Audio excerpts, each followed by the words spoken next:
Hello दोस्तों। हर दिन की तरह आज भी हम एक सब्जेक्ट को लेंगे और उसका एक टॉपिक कवर करेंगे जो कि हमारे आने वाले एग्ज़ाम के लिए बहुत महत्वपूर्ण होता है। आज हम खेल के विषय में चर्चा करेंगे जिसमें हम हॉकी के बारे में थोड़ा जानकारी लेंगे। ये हॉकी से रिलेटेड पार्ट 1 होने जा रहा है जिसमें हम हॉकी से जुड़े हुए सामान्य जानकारी जो है उसको ग्रहण करेंगे, उसको समझेंगे। ठीक है, तो चलिए दोस्तों, आज का हमारा टॉपिक हम चालू करते हैं। सबसे पहले आप जैसे कि ये छोटा सा डायग्राम हमने बना के रखा हुआ है जो हूबहू हॉकी के ग्राउंड की तरह जो दिखता है इसी तरीके से दिखता है। तो इस ग्राउंड में हमेशा एक चीज़ कॉमन होगा कि जो डायरेक्शन होगा वो हमेशा इसी तरीके से दिखेगा। अब डायरेक्शन कैसे, ये उत्तर दिशा है, ये दक्षिण है और ये पश्चिम है और ये पूर्व है। इसकी दिशा हमेशा आपको ऐसे ही दिखेगा।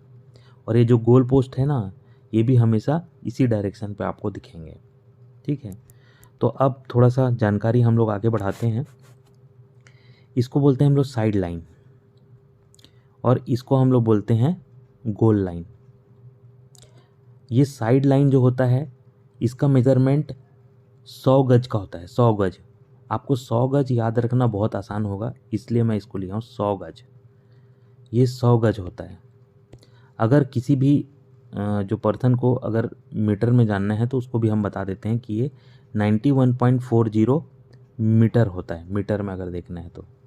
और गोल पोस्ट की जो मेज़रमेंट है वो 60 गज होती है, 60 गज। अब ये 100 गज और 60 गज याद करना ज़्यादा आसान है, फिर भी यहाँ पर लिख देते हैं। ये जो 100 गज का तो मैंने बता ही दिया 91.40 मीटर होता है। और 60 गज जो होता है इसको जब आप मीटर में देखोगे तो 55 मीटर होता है। तो ये मेज़रमेंट आपको याद हो गया। ठीक है, इसके बाद हम लोग देख लेते हैं कि आपको बीच में कुछ लाइन दिख रही होंगी। लाइन मतलब देखो, एक लाइन ये दिख रहा है, एक लाइन ये और एक लाइन ये, 3 लाइन दिख रहा है। तो इसमें देखो ये जो लाइन कहलाता है सर्कल लाइन, और ये जो बाकी जो 2 लाइन ये जो दिख रहे हैं आपको, ये और ये दो लाइन कहलाते हैं 25 यार्ड लाइन कहलाते हैं। ये मतलब 25 गज लाइन, यही गज है। ठीक है, 25 गज। ये क्या है, इसका जो डिस्टेंस होता है ना, ये 25 यार्ड होता है इसका डिस्टेंस, इसीलिए इसको 25 यार्ड लाइन कहते हैं। ये 25 यार्ड का इसका डिस्टेंस होता है। अब 25 यार्ड का मतलब है 23 मीटर इसका डिस्टेंस होता है, याद रखिए। ठीक है, तो ये तीनों लाइन भी कवर हो गया, समझ में भी आ गया। अब आपको ये झंडे की आकृति यहाँ पर दिख रही होगी। ठीक है, अब इस मैदान पे आपको 6 फ्लैग दिखेंगे। कहाँ कहाँ पर, 4 तो इस कॉर्नर पे दिख ही रहा है। ठीक है, और 2 इस सेंटर लाइन पे रहते हैं। ठीक है, इसका भी एक मेजरमेंट होता है इस झंडे का, उसको भी हम थोड़ा सा देख लेते हैं। ये जैसे ये झंडा बना हुआ है, ठीक है, ये बना हुआ है, तो इसका जो कपड़ा जो लगा होता है, इसका जो लंबाई और चौड़ाई जो है वो 30 सेंटीमीटर होती है। 30 चौड़ाई 30 लंबाई, ठीक है, ये होती है। साथ में जो ये लंबा डंडा लगा रहता है, इसका जो मेज़रमेंट है ये 1.2 से लेके 1.5 मीटर तक होती है। ठीक है, ये फ्लैग लगा होता है 6 ठो। ठीक है, ये फ्लैग की जानकारी हो गई। ये भी याद करना आसान है, ये जो है ये 30 है और ये 1.2 से लेके 1.5 तक के मीटर में होती है, ये भी आसान है। ठीक है, अब आगे हम देखते हैं। कि ये गोल पोस्ट जो आपको दिख रहा होगा, ये गोल पोस्ट भी जाली नुमा रहता है। जाली नुमा मतलब कि ऐसे गोल पोस्ट आपको दिख रहा है बना हुआ, ये ऐसे करके बना हुआ दिख रहा है। ठीक है, ये ऐसे बना हुआ दिख रहा है। तो ये जो लाइन है ना, ये लाइन है ब्लैक लाइन। ठीक है, इसको बोलते हैं ब्लैक लाइन। ठीक है, अब यहाँ पर गोलकीपर खड़ा हुआ होता है जो कि गोल को बचाता है गोल होने से। ठीक है, जो यहाँ पर अटैकर अटैक करता है तो यहाँ पर गोलकीपर खड़ा होता है, वही बचाता है गोल करने से, है ना यहाँ पर। तो ये हो गया आपका गोल पोस्ट। अब ये गोल पोस्ट जो है, इसमें जैसे कि आपको यहाँ पर दिखाया गया है, रेड कलर का जो दिख रहा है ना, ये जाली नुमा रहता है। तो इस जाली का भी मेज़रमेंट होता है। अब ये जाली का मेज़रमेंट कैसे होता है मैं थोड़ा बता दूं आपको। ये जो जाली ऐसे बना होगा, आपको ऐसे ऐसे करके जाली दिख रहा होगा, तो एक जो जाली का जो गैप होता है वो 4.5 इंटू 4.5 सेंटीमीटर में होता है। ठीक है, ये जाली की जो चौड़ाई है और लंबाई है वो 4.5 सेंटीमीटर की होती है। ठीक है, इसका जो गैप होता है वो। इसके बाद में जो गोल पोस्ट के बारे में थोड़ा सा चर्चा कर लेते हैं। जो गोल पोस्ट ऐसा आपको दिख रहा है, इस गोल पोस्ट की जो सामने ये जो बैक लाइन है, वहाँ से उसकी ऊंचाई जो होती है, उसकी ऊंचाई 2.14 मीटर की होती है। इसकी ऊंचाई की बात की है। और इसकी जो चौड़ाई है, इस चौड़ाई की बात करें तो 3.66 मीटर की होती है। ये इसकी चौड़ाई हो गई। अभी हमने क्या देखा, गोल पोस्ट जो है, ये जो है ना, इसकी लंबाई और चौड़ाई देख रहे हैं, लंबाई और ऊंचाई देख रहे हैं। तो ऊंचाई कितना है, 2.14 मीटर, और जो चौड़ाई है वो 3.66 मीटर। ठीक है, अब यहाँ जो देख रहे हैं ना, यहाँ पर एक छोटा सा आपको ऐसा लगा हुआ रहेगा यहाँ पर, इसको बोलते हैं बैक बोर्ड। इसको बोलते हैं बैक बोर्ड। ठीक है, इस बैक बोर्ड की जो ऊंचाई रहती है वो 0.46 मीटर की होती है। 0.46 मीटर बैक बोर्ड की, इसकी जो ऊंचाई रहती है वो 0.46 मीटर की होती है। अब थोड़ा सा हम आगे जानकारी को बढ़ाते हैं। जैसे ये बैक बोर्ड कहलाया, उसी तरीके से ये साइड बोर्ड कहलाता है। अब ये साइड बोर्ड की जो ऊंचाई रहती है, इसकी ऊंचाई होती है 90 सेंटीमीटर, और इसकी जो चौड़ाई होती है ये 120 सेंटीमीटर की होती है। ठीक है, 90 मीटर और 120 सेंटीमीटर की होती है। तो ये आपका गोल पोस्ट का मेज़रमेंट हो गया। ठीक है, जो कि आपको अच्छे से समझ में आया ही होगा। अगर कुछ पॉइंट पे डाउट होगा तो आप इसको पीछे थोड़ा बढ़ा करके, वीडियो को भी पीछे करके देख सकते हैं। तो ठीक है, आगे हम थोड़ा बढ़ते हैं। ये हमारा गोल पोस्ट की बात हो गई। अब हम देख रहे हैं कि जो गोल पोस्ट यहाँ पर बना हुआ है, इस गोल पोस्ट से थोड़ी दूर पे एक निशान बना हुआ है, 2 ठो। ये क्या चीज़ होता है, इसको बोलते हैं पेनाल्टी कॉर्नर। ये पेनाल्टी कॉर्नर कहलाता है। इसका जो मेज़रमेंट होता है वो गोल पोस्ट से इसकी दूरी नापी जाती है। तो इसकी दूरी होती है लगभग 5 मीटर की। इसकी जो दूरी होती है लगभग 5 मीटर की। तो ये जो 2 ठो लाइन दिख रहा है, पहले लाइन की दूरी 5 मीटर, दूसरी लाइन की दूरी 5 मीटर, मतलब यहाँ से कुल जो दूरी है वो 10 मीटर की होगी पेनाल्टी कॉर्नर की। ठीक है, एक हो गया। दूसरा, ये लॉन्ग कॉर्नर पेनाल्टी मार्क होता है, ये वाला जो मार्क होता है वो। ठीक है, ये हो गया। अब इसके बाद में एक और चीज़ देख लेते हैं। ये जो यहाँ पर गोल पोस्ट ऐसा बना हुआ है, ये इसकी जो चौड़ाई होती है, इसकी चौड़ाई मतलब ये जो डंडा है, मतलब इसकी चौड़ाई बोल रहा हूँ मैं। इसकी तो हमने बात कर ली 3.66 है ना, लेकिन ये जो है इसकी चौड़ाई कितनी है, तो इसकी जो चौड़ाई है वो 5 सेंटीमीटर की होती है। 5 सेंटीमीटर। ठीक है, तो ये भी देख लिया हमने। ये कुल मिला के गोल पोस्ट के बारे में कंप्लीट जानकारी हमने ले लिया। अब हम ग्राउंड पे वापस आते हैं। इस ग्राउंड के अंदर आपको एक ये आधा सर्कल नुमा आकृति दिख रही होगी। इसको हम लोग बोलते हैं शूटिंग सर्कल। मतलब क्या होता है, जब खिलाड़ी खेलता है तो यहीं पर आ करके गोल करता है, यहाँ पर आएगा, फिर जो गोल करेगा वही गोल काउंट होगा।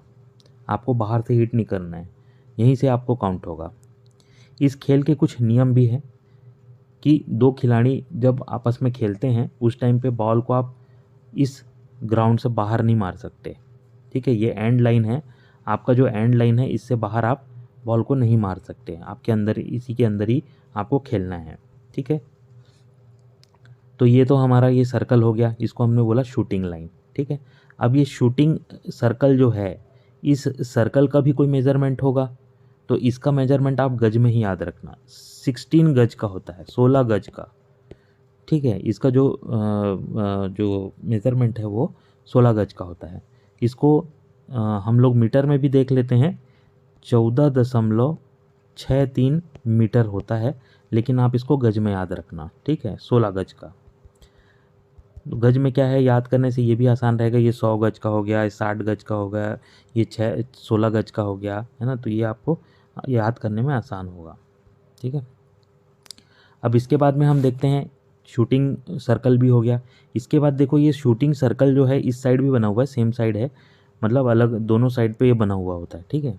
तो इस साइड पे हम लोग देखो यहाँ पर हमने एक चीज़ यहाँ पर दिखा रखी है, छोटा सा गोला दिख रहा होगा, ये क्या चीज़ है, इसको हम लोग बोलते हैं पेनाल्टी स्पॉट, इसको बोलते हैं पेनाल्टी स्पॉट। ये क्या होता है, जब जब दो खिलाड़ी आपस में खेलते रहते हैं तो डिफेंडर क्या है, जब अगर डिफेंडर कुछ के ऊपर जब पेनाल्टी लग जाती है तो उस टाइम पे ये पेनाल्टी स्पॉट का उपयोग किया जाता है, यहीं पर बॉल को रखा जाता है और यहीं से बॉल को फिर हिट किया जाता है, ठीक है। तो ये हो गया पेनाल्टी स्पॉट। ये पेनाल्टी स्पॉट ऐसे सर्कल टाइप का दिख रहा होगा, इसका भी एक मेज़रमेंट है, इसका जो मेज़रमेंट है वो 16 इंच का होता है, ये 16 इंच। अगर इसको हम सेंटीमीटर में देखें तो 15 सेंटीमीटर के आसपास, ठीक है, 16 इंच का होता है ये।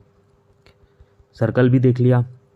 इसके बाद में ये देखो कि ये पेनाल्टी स्पॉट जो है वहाँ से इस जो गोल पोस्ट है इसकी कुछ ना कुछ दूरी होगी, इसकी बिल्कुल दूरी है, इसकी दूरी है 7 गज की, ठीक है, 7 गज की दूरी होती है इसकी। तो ये भी हमको क्लियर हो गया। आगे हम देखते हैं और कुछ बचा कि नहीं, इसको थोड़ा सा देख लेते हैं। इसमें हमने सब चीज़ कवर कर लिया, ठीक है। तो ये लगभग हमने हॉकी के बारे में, जो ग्राउंड के बारे में और गोल पोस्ट के बारे में, उसके जो लाइंस हैं उसके बारे में हम थोड़ा थोड़ा जानकारी हमने हासिल कर लिया। आगे हम खेल के बारे में देखते हैं, आगे बढ़ते हैं। तो ये जो खेल होता है इसमें जो खिलाड़ी होते हैं उनकी संख्या होती है, कुल संख्या 18 प्लेयर, 18 होती है कुल संख्या। अब ये 18 जो खिलाड़ी होते हैं उसमें जो 11 खिलाड़ी जो होते हैं वो तो ग्राउंड में खेलते हैं, और इसके अलावा जो होते हैं 7 जो होते हैं वो सब्स्टिट्यूट, 7 सब्स्टिट्यूट होते हैं, एक्स्ट्रा खिलाड़ी होते हैं 7। तो कुल मिला के कितने हो गए, 18। अब ये जो एक्स्ट्रा जो 7 खिलाड़ी हैं ये रोलिंग सब्स्टिट्यूट है। मतलब इसमें क्या होता है कि रोलिंग सब्स्टिट्यूट मतलब क्या है कि इन खिलाड़ियों को, जो 7 खिलाड़ी हैं उनको इन 11 खिलाड़ी से खेल के दौरान कभी भी किसी भी समय कितनी बार भी बदला जा सकता है, मतलब चेंज किया जा सकता है। मान लो कुछ उनको कार्ड मिल गया, या आगे हम समझेंगे कार्ड किसको बोलते हैं, और मान लो कुछ उस पर पेनाल्टी लग गया या और कुछ हुआ, तो अगर खिलाड़ी मान लो चोट लग गई, उसको चेंज करना चाहता है या किसी भी रीज़न से उसको चेंज करना चाहता है तो बिल्कुल वो इसको कर सकता है, किसी भी समय कर सकता है, कितने बार भी कर सकता है। लेकिन इसमें एक चीज़ यह ध्यान रखना है कि जब पेनाल्टी कॉर्नर आपको दिया जाएगा, मतलब डिफेंडर टीम के द्वारा अगर कोई पेनाल्टी उसके ऊपर लगा तो उस टाइम आपको पेनाल्टी कॉर्नर दिया जाता है। तो पेनाल्टी कॉर्नर जब आपको दिया जाएगा उस टाइम ये रोलिंग सब्स्टिट्यूट काम नहीं करेगा, मतलब आप उस टाइम पे खिलाड़ी को चेंज नहीं कर सकते, ठीक है। तो ये हो गई रोलिंग सब्स्टिट्यूट के बारे में भी, खिलाड़ी भी हमने देख लिया।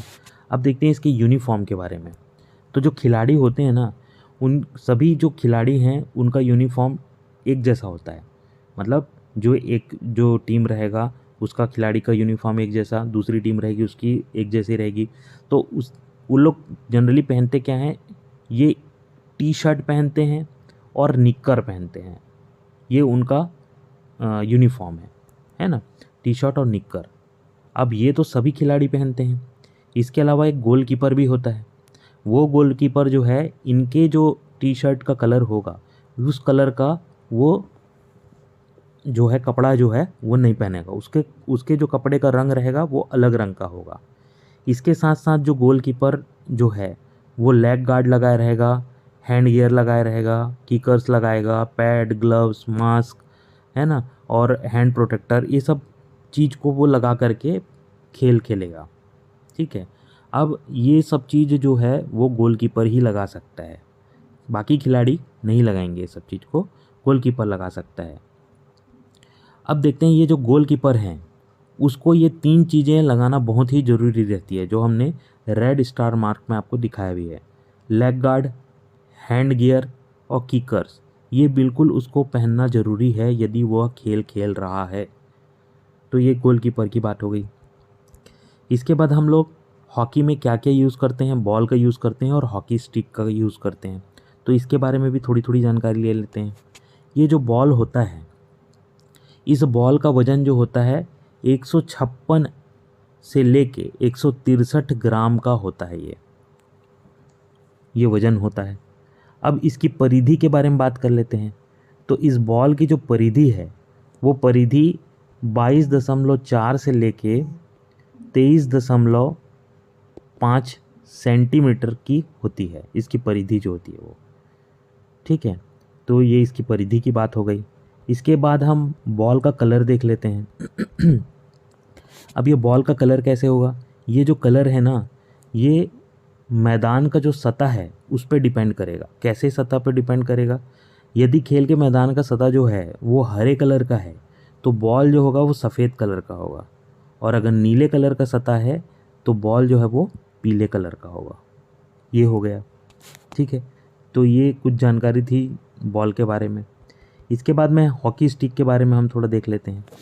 हॉकी स्टिक आपको पता ही है, इस टाइप का दिखता है हॉकी स्टिक, ये इस टाइप का रहता है। तो इसकी जो लंबाई रहती है वो 105 सेंटीमीटर की होती है, और इसकी जो चौड़ाई होती है, ये चौड़ाई जो होती है वो 2 इंच की रहती है। अभी 2 इंच हमने इसलिए लिखा है तो इसको सेंटीमीटर या मीटर में बदलोगे तो याद करना मुश्किल हो जाएगा। जैसे 2 इंच को हम सेंटीमीटर में बोलेंगे तो 5.080 सेंटीमीटर होगा, तो इसको याद रखने में आपको थोड़ा सा दिक्कत होगा, इसलिए हमने 2 इंच बोला है। तो इसका जो चौड़ाई है वो 2 इंच हो गया, और इसका जो कर्व वाला जो पार्ट रहता है, मुड़ा हुआ जो सेक्शन रहता है हॉकी स्टिक का, वो 4 इंच से ज़्यादा नहीं होनी चाहिए। ठीक है, लगभग 4 इंच के आसपास होनी चाहिए, उससे ज़्यादा नहीं होनी चाहिए। तो ये हॉकी का मेज़रमेंट हो गया। अच्छा, हॉकी से जुड़ा एक और चीज़ है कि जो ये हॉकी है, इसका सामने का जो भाग रहता है, मतलब इस तरफ का भाग जहाँ से खेल खेला जाता है, वो चपटा होता है, और इधर पीछे का भाग जो होता है वो गोलीय रूप में होता है, मतलब सर्कल टाइप का होता है वो। ठीक है, तो हमको हमेशा जब खेल खेलते रहेंगे, मतलब जो खिलाड़ी है जब वो खेल खेलेगा तो इसी जो सरफेस की तरफ से वो खेलेगा। ठीक है, उस तरफ से उसको अलाउड नहीं है खेलना। ठीक है, तो ये था हॉकी के बारे में जानकारी। अब हम आगे बढ़ते हैं खेल के तरफ में। तो खेल जो होता है, इसकी खेल कैसे शुरुआत होती है इसको हम देख लेते हैं। तो जो हॉकी का खेल, इसको समझने के लिए पहले तो ये जानना पड़ेगा वो खेल कितने मिनट का होता है। जो हॉकी का खेल होता है वो 60 मिनट का होता है। पहले ये 70 मिनट का हुआ करता था। चक दे इंडिया देखे ही होगा आपने, 70 मिनट, है ना। तो ये जो 60 मिनट है अभी वर्तमान में 60 मिनट के होते हैं। पहले ये 70 मिनट का होता था, और अभी क्या है, इसमें 4 क्वार्टर होते हैं। ठीक है, पहला quarter, second, third, fourth quarter. अब इन जो 2 क्वार्टर है, 1 से लेके 2 के बीच में 2 मिनट का गैप मिलता है, और उसके बाद एक हाफ टाइम का गैप मिलता है जो कि 5 मिनट का होता है, और तीसरे और चौथे हाफ के बीच में फिर से 2 मिनट का गैप मिलता है। तो इस टाइप का 60 मिनट का खेल होता है, जिसमें जो प्लेयर है वो खेल खेलता है, और दोनों टीम अपनी अपनी गोल करती हैं। जो ज़्यादा गोल करता है वो जीत जाता है। तो इस तरीके का खेल होता है। ठीक है, अब देखते हैं खेल का शुरुआत कैसे होता है। जब खेल ओपन हो, मतलब खेला जाता है, स्टार्टिंग किया जाता है, तो वहाँ पर टॉस होगा। जैसे कि आप सबको पता है टॉस होगा। तो जो टॉस जीतेगा वो चुनेगा कि उसको गोल अटैक करना है कि सेंटर पास लेना है। सेंटर पास, जो सेंटर लाइन होता है वो सेंटर लाइन से ही खेल चालू होता है, तो वो सेंटर पास लेगा कि गोल अटैक करेगा वो डिसाइड करेगा। ठीक है, अब मैच का जो शुरुआत होता है वो सेंटर पास से ही होता है, चाहे वो हाफ टाइम पे मैच शुरुआत हो या जो आपको छोटा सा शॉर्ट टाइम मिला हुआ है, रेस्ट टाइम मिला है, तो खेल का शुरुआत जब होगा तो हमेशा सेंटर पास से ही होगा। ठीक है, उसके बाद हम देख लेते हैं, यदि खिलाड़ी को अगर चोट लग जाता है ना, तो उस बीच में सेंटर पास से चालू नहीं होगा। मान लो खेल चल रहा है, उसी बीच में मान लो उसको हाफ टाइम नहीं मिला है या छोटा ब्रेक नहीं मिला है तो उससे पहले अगर खेलते खेलते अगर खिलाड़ी को चोट लग जाए तो बुली से चालू होता है। अब ये बुली क्या चीज़ है इसको हम बताएंगे अभी। तो खेल जो है वो बुली से चालू होता है, वहाँ सेंटर पास से चालू नहीं होगा उस टाइम पे, ठीक है, बुली से चालू होगा। तो सेंटर पास तो हम देख ही लिए हैं पिछले बार में, सेंटर पास बीच में सेंटर लाइन होता है, यहीं से चालू होता है खेल। तो अभी जैसे मान लो कोई खिलाड़ी खेल रहा है और उस बीच में उसको चोट लग गया तो बुली से चालू होगा। बुली क्या चीज़ है, जहाँ पर भी आदमी को चोट लगा है, मतलब खिलाड़ी को चोट लगा है, वहाँ पर जो दो खिलाड़ी जो है आपस में खड़े होंगे, दो खिलाड़ी, और बीच में जो है वो गेंद को रखेंगे। उसके बाद अपने अपने हॉकी से क्या करेंगे, दोनों लोग अपने अपने हॉकी को टकराएंगे और टकराने के बाद में खेल चालू होगा। इसी को बोलते हैं बुली। जब ये बुली चलता रहेगा मतलब दो हॉकी जो रहेगा ना आपस में वो टकराएगा और फिर बॉल को फिर गोल की तरफ लेके जाएगा अपने अपने साइड में, जैसा भी उसको ले जाना है। तो ये जब बुली होता रहेगा उस टाइम पे जो अदर खिलाड़ी हैं, जो बाकी खिलाड़ी हैं, वो उस बॉल से 5 मीटर की दूरी बना के रखेंगे जब तक कि वो हिट नहीं कर लेते। फिर वो जैसे ही हिट करेंगे, क्या बोलते हैं, अपना जो हॉकी है उसको हिट करेंगे, तो उसके बाद वो फिर बाकी खिलाड़ी आ सकते हैं, ठीक है। तो ये हो गया बुली, ठीक है। अब देखते हैं हॉकी स्टिक जो होता है वो क्या काम करता है। जो हॉकी स्टिक है वो पूरे खेल में हॉकी स्टिक से ही खिलाड़ी को खेलना है। वो अपने हाथ पैर या किसी भी अंग का इस्तेमाल नहीं कर सकता। जो हॉकी प्लेयर रहता है वो केवल गोलकीपर ही है जो कि अपना हाथ पैर से बॉल को रोक सकता है। बाकी खिलाड़ी अपने हाथ पैर का इस्तेमाल या बॉल को पकड़ना ये सब काम नहीं कर सकते वो लोग, ठीक है। आपको हॉकी स्टिक का ही उपयोग करना पड़ेगा बॉल को एक जगह से दूसरे जगह ले जाने के लिए, ठीक है। अब जैसे गोल है, जो गोल हमने स्ट्राइकिंग सर्कल जो आपको बताया था, गोल वहीं से ही मान्य होगा, ठीक है। जो सर्कल हमने बताया था यहीं से ही अगर वो गोल करेगा तभी वो गोल मान्य होगा। तो ये तो था हम लोग खेल के बारे में थोड़ा सा जानकारी ले लिए। अब देखते हैं खेल खेलते समय कुछ फाउल भी लगते हैं।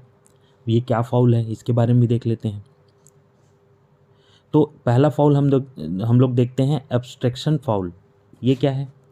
ऑब्स्ट्रक्शन फाउल वो फाउल होता है जब कोई खिलाड़ी जो है वो अपने किसी बॉडी पार्ट से का प्रयोग करता है और खेल को रोक देता है, तो उस कंडीशन पे ये ऑब्स्ट्रक्शन फाउल जो है वो लगता है, ठीक है।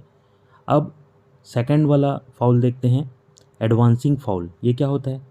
ये भी एक तरीके का फाउल है। ये कैसे लगेगा?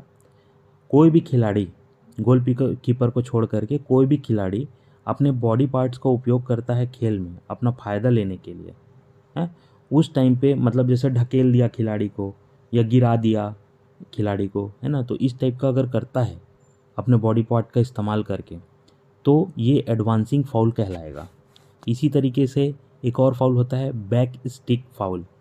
अब ये बैक स्टिक जैसे हमने अभी बताया ना थोड़ी देर पहले, ये हॉकी है।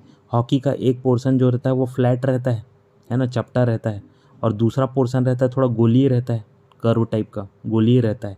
तो हमेशा खिलाड़ी को किस तरफ से खेलना है? ये फ्लैट वाले तरफ से खेलना है। तो अगर मान लो खिलाड़ी किसी कारण से जानबूझकर इधर से खेल दिया, मान लो खिलाड़ी कर्व वाले साइड से खेल रहा है, तो उसको बैक स्टिक फाउल जो है वो दे दिया जाएगा। मतलब वो फाउल है, बैक स्टिक फाउल इसी को बोलते हैं। इसके बाद में हम देखते हैं एक और फाउल के बारे में, इसको बोलते हैं अंडर कट फाउल। ये अंडर कटिंग फाउल जो होता है वो क्या होता है? जब कोई खिलाड़ी जो है उसका उद्देश्य किसी दूसरे खिलाड़ी को चोट पहुंचाने का रहता है या खतरनाक उद्देश्य हेतु या जो है खिलाड़ी को रुकावट पैदा करने हेतु ये हवा में बॉल को उठा देता है और मार देता है, तो उस कंडीशन में अंडर कटिंग फाउल होता है। मतलब कि जैसे कोई खिलाड़ी है, अब इस खिलाड़ी के कंधे के ऊपर से जैसे कोई खिलाड़ी बॉल को पास करा देता है, तो ये तो हानिकारक है, और ऐसा जानबूझ के अगर वो करता है तो ये अंडर कटिंग फाउल कहलाता है, ठीक है। ये अंडर कटिंग फाउल हो गया।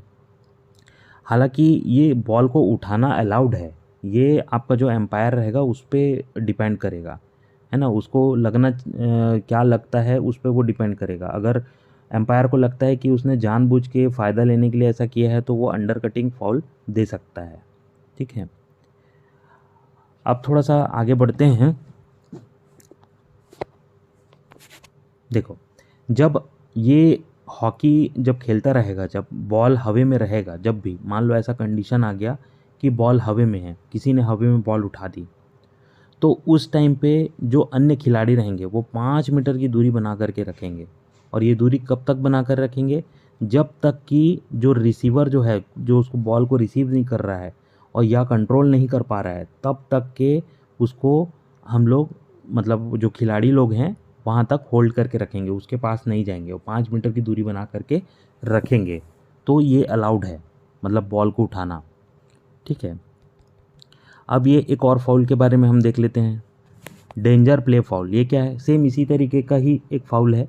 यदि कोई खिलाड़ी खेल में गलत मकसद से मान लो कोई एक्टिविटी करता है, मान लो हॉकी से पकड़ के दूसरा खिलाड़ी के पैर को तोड़ दिया, है ना, या फिर उसको मार दिया, सिर पे मार दिया, हॉकी से गिर गया, या फिर उसको ढकेल दिया एकदम और इसको इंजरी आ गया, मतलब इस टाइप का एक्टिविटी करता है जिससे मतलब गलत एक्टिविटी करता है वो, तो उस टाइम पे जो है ये डेंजर प्ले फाउल दिया जाता है, ठीक है। अब ये हमने फाउल जो देखा है, इस फाउल को देने से क्या होता है? जब ये सब फाउल खिलाड़ी के ऊपर लगा जाता है तो उस टाइम पे फाउल के लिए उसको फ्री हिट दिया जाता है या फिर पेनाल्टी स्टॉक दिया जाता है, ठीक है। ये क्या चीज़ होता है फ्री हिट और पेनाल्टी स्टॉक, आगे हम देखेंगे। तो सबसे पहले तो हम पेनाल्टी की जो बात कर रहे थे उसमें एक और पेनाल्टी जो होती है वो गोलकीपर की पेनाल्टी होती है। जैसे कि हमने एक बार पीछे भी चर्चा किया है कि जो गोलकीपर रहता है बहुत सारे इक्विपमेंट पहना रहता है, जैसे सुरक्षा गार्ड के रूप में हॉकी पैड लगाता है ना, उसके बाद में हैंड गियर पहना रहता है ना, और भी बहुत सारे इक्विपमेंट वो पहना रहता है। उन इक्विपमेंट को वो बॉल रोकने के लिए उपयोग में ला सकता है। जब भी वो बॉल वहाँ से मतलब जैसे उसको रोकना है तो वो बॉल को उससे रोक सकता है, उसको फेंक सकता है ना, कैसे भी उसका उपयोग कर सकता है मैच में। लेकिन अगर मान लो गोलकीपर जो है, अगर खिलाड़ी को मारने के उद्देश्य से, गिराने के उद्देश्य से या फिर गलत एक्टिविटी करने के उद्देश्य से इन सब चीज़ों का प्रयोग करता है तो वो भी एक पेनाल्टी होगा गोलकीपर के लिए, ठीक है। तो ये भी एक पेनाल्टी है। अब इसके बाद में हम नेक्स्ट अपना बढ़ते हैं, फ्री हिट क्या होता है। जैसे कि हमने अभी देखा free hit, penalty corner, penalty stroke, ये क्या चीज़ है, इसके बारे में, तीनों के बारे में थोड़ा देख लेते हैं। तो ये फ्री हिट क्या है कि इसमें जब ये पेनाल्टी लगता है, ये किसको, सबसे पहली बात तो ये किसको मिलता है, तो ये जो डिफेंडर रहता है ना उसको नहीं मिलता, ये अटैकर को मिलता है। इसमें क्या होता है, जब फाउल होता है तो फ्री हिट दिया जाता है। कोई भी फाउल होता है, हमने फाउल का कैटेगरी भी देखा, उसमें से कोई भी फाउल अगर मान लो डिफेंडर जो है कोई फाउल करता है तो अटैकर को मिलता है ये फ्री हिट, ठीक है। तो ये फ्री हिट कैसे मिलता है ये भी हम बता देते हैं, कहाँ से मिलता है ये। जहाँ से फाउल हुआ है, जैसे मान लो कोई फाउल बीच में ग्राउंड में हुआ है तो बीच में, या फिर 25 मीटर यार्ड के आसपास हुआ है तो वहाँ पर उसको मिल जाएगा। तो इस टाइप का मतलब उसको फाउल जहाँ पर होगा वहीं पर उसको फ्री हिट मिलेगा। अब जब फ्री हिट होगा उस टाइम पे अपोजिट जो खिलाड़ी रहेंगे, मान लो अटैकर को फ्री हिट मिला तो अपोजिट जो खिलाड़ी रहेंगे वो 5 मीटर की दूरी जो है वो बना करके रखेंगे, ठीक है। अब जो फ्री हिट जो हो रही है उस दौरान में जो खिलाड़ी जो है, भले ही अटैकर को फ्री हिट मिला है उसका उपयोग वो करेगा, लेकिन फिर भी अटैकर जो है जो बॉल है उसको हवा में नहीं उठा सकता। उसके लिए भी मतलब एक दायरा है, मतलब ऐसा नहीं है कि उसको फ्री में हिट मिला है तो वो बॉल को उठा देगा। बॉल वो नहीं उठा सकता जानबूझ के। अगर धोखे से उड़ गया वो अलग चीज़ है, अगर एम्पायर को लगता है कि वो धोखे से उठा है तो उसको अलाउ कर देगा, लेकिन वो जानबूझ करके बॉल को नहीं उठा सकता। अब जैसे खिलाड़ी जो है वो अगर फ्री हिट उसको मिलता है अटैकर को, तो अटैकर को जैसे फ्री हिट मिला तो क्या वो डायरेक्ट मार सकता है क्या बॉल को? तो नहीं, वो डायरेक्ट नहीं मारेगा। पहले उसको 5 यार्ड मतलब 5 गज तक के उस बॉल को चलाना पड़ेगा। मतलब एक गेंद रहेगा, हॉकी से ऐसे ले करके उसको चलाना पड़ेगा, ऐसे चलाना पड़ेगा 5 गज तक के। ठीक है, जैसे ही 5 गज तक के वो खिलाड़ी जो है चला लेता है, उसके बाद उसको वो डायरेक्ट हिट कर सकता है। मतलब जब पेनाल्टी मिला, फ्री हिट मिला, उस टाइम पे डायरेक्ट वो फट मार के उसको गोल नहीं कर सकता, उसको चलाना ही पड़ेगा 5 मीटर। ठीक है, 5 गज तक के। ठीक है, तो ये हो गया फ्री हिट। इसके बाद पेनाल्टी कॉर्नर देख लेते हैं, ये क्या होता है। तो ये पेनाल्टी कॉर्नर भी अटैकिंग टीम को ही दिया जाता है। तो जैसे डिफेंडर के द्वारा मान लो फाउल हुआ, तो फाउल होगा तो क्या होगा, जब फाउल जो होता है वो स्ट्राइकिंग जो सर्कल होता है, स्ट्राइकिंग सर्कल जो होता है ना, तो स्ट्राइकिंग सर्कल के अंदर में अगर वो फाउल हुआ है ना, तो डिफेंडर जो टीम है वो लोगों को फाउल लगेगा और अटैकर टीम को फाउल मिलेगा। अब ये फाउल कैसे होगा, मान लो बात बॉल यहाँ पर है, अब इस बॉल का जो दूरी है वो 25 यार्ड होगा, क्योंकि हमने देखा हुआ है 25 यार्ड से कम के अंदर मतलब ये स्ट्राइक जो सर्कल है उसके अंदर में बॉल है, और डिफेंडर टीम ने इस बॉल को एंड जो लाइन है उसके उस पार मार दिया, जानबूझ के उस तरफ मार दिया, तो इसको पेनाल्टी दे दिया जाएगा। अब ये पेनाल्टी मिलेगा, है ना। तो इस समय क्या होगा, ये बाहर तो मार दिया तो पेनाल्टी मिल गया अटैकर टीम को, तो इस समय क्या होगा, अब इसको पेनाल्टी मिला। तो पेनाल्टी मिला तो पहले तो यहाँ पर जो सर्कल होता है यहाँ पर वो बॉल को रखेगा, और इस केस में यहाँ पर गोलकीपर खड़ा रहेगा। गोलकीपर के साथ में ये गोलकीपर को मिला के 5 लोग जो हैं इस सर्कल के अंदर रहेंगे, बाकी लोग सब बाहर रहेंगे। तो फिर जो डिफेंडर टीम के जो 5 लोग हैं वो लोग इस सर्कल के अंतर्गत रहेंगे, लेकिन ये सामने नहीं रहेंगे। ये जो ब्लैक लाइन है इसके सामने में नहीं रहेंगे, वो लोग कहाँ रहेंगे, बैक लाइन के बाहर रहेंगे। ब्लैक लाइन जो है इसके बाहर रहेंगे वो बचे 4 लोग जो हैं। ठीक है, और बाकी खिलाड़ी कहाँ रहेंगे, सेंटर लाइन होता है ना, इसके इस पार खड़े रहेंगे बाकी खिलाड़ी। जब तक कि कोई अटैकर टीम जो है उसको बॉल को हिट नहीं कर देता तब तक कोई भी खिलाड़ी इस पार नहीं आएगा। ये इसका रूल है पेनाल्टी कॉर्नर का। ठीक है, तो ये हो गया पेनाल्टी कॉर्नर। इसके बाद में हम लोग उसके बारे में चर्चा कर लेते हैं, पेनाल्टी स्ट्रोक के बारे में। ये क्या होता है पेनाल्टी स्ट्रोक, तो पेनाल्टी स्ट्रोक जो होता है ये भी अटैकर टीम को ही दिया जाता है। ये क्या होता है, जैसे मान लो ये कोई खिलाड़ी है, ये खिलाड़ी ने, ये अटैकर टीम का खिलाड़ी है मान लो, अब ये गोल करने जा रहा था यहाँ पर। अब गोल करने जा रहा था तो डिफेंडर टीम का खिलाड़ी आया और इस गोल को अपने हाथ से रोक दिया, अपना हाथ लगा के रोक दिया या किसी भी माध्यम से रोक दिया, लेकिन जो एम्पायर है उसको दिख रहा है कि ये गोल संभव गोल था, मतलब बिल्कुल ये 100% ये गोल होता ही होता है ना, तो इस कंडीशन में पेनाल्टी स्ट्रोक मिलता है। मतलब अगर संभव है कोई गोल और उसको कोई डिफेंडर टीम रोक देता है तो उस दौरान पेनाल्टी स्ट्रोक मिलता है। ये पेनाल्टी स्ट्रोक का भी दायरा 25 यार्ड के अंदर ही रहेगा। ठीक है, 25 यार्ड के अंदर ही वो पेनाल्टी स्ट्रोक जो है वो रहेगा। अब हम देख लेते हैं, ये तो खैर जो इसके बारे में पेनाल्टी स्ट्रोक के बारे में भी हो गया। अब हम लोग ये देखते हैं कि इसमें निर्णायक कितने लोग रहते हैं। तो इसमें निर्णायक कितने लोग रहेंगे, 2 एम्पायर रहते हैं और एक टाइम कीपर होता है। ये इतने 3 लोग जो होते हैं निर्णायक रहते हैं। अब एक लास्ट पॉइंट देख लेते हैं, इसमें कौन कौन सा कार्ड दिया जाता है। ये एक तरीके की चेतावनी है। इसमें 3 तरीके के कार्ड होते हैं, एक ग्रीन कार्ड होता है, दूसरा येलो कार्ड होता है, तीसरा रेड कार्ड। ग्रीन कार्ड का मतलब होता है कि उनको चेतावनी दी जा रही है और क्या किया जाता है कि 2 मिनट के लिए वो चल रहे मैच से बाहर निकाल दिया जाता है। ये हो गया ग्रीन कार्ड। एक होता है येलो कार्ड, जिसमें उसको जो खिलाड़ी है उसको 5 मिनट के लिए बाहर निकाल दिया जाता है। और एक होता है रेड कार्ड, इसमें वो मैच के दौरान पूरे मैच से उसको बाहर ही निकाल दिया जाता है रेड कार्ड में। और इस टाइम एक और पॉइंट इम्पॉर्टेंट है कि जब किसी भी खिलाड़ी को रेड कार्ड दिया जाता है उस टाइम पे कोई एक्सचेंज नहीं होगा खिलाड़ी। उस टाइम पे जो खिलाड़ी हम एक्सचेंज कर सकते हैं कभी भी कहीं भी, वो खिलाड़ी जो है रोलिंग सब्स्टिट्यूट जहाँ पर हम देख रहे थे वो काम नहीं करेगा। यहाँ पर कोई भी खिलाड़ी चेंज नहीं होगा वहाँ पर। अगर मान लो ऐसा पाया जाता है, मान लो रेड कार्ड किसी खिलाड़ी के को मिल गया है, तो उसकी जो टीम में 11 मेंबर थे तो उसमें से एक मेंबर हट जाएगा, तो 10 ही लोग जो है वहाँ पर खेल पाएंगे, 11वां पर्सन नहीं खेल पाएगा अगर रेड कार्ड मिला तो। और बाकी इनमें चेंज हो सकता है अगर ये, क्योंकि ये चेतावनी वाला रहता है। तो ये था दोस्तों हमारा हॉकी के बारे में कुछ सामान्य जानकारी। आशा करता हूँ आपको अच्छे से समझ में आया होगा। आज के लिए धन्यवाद।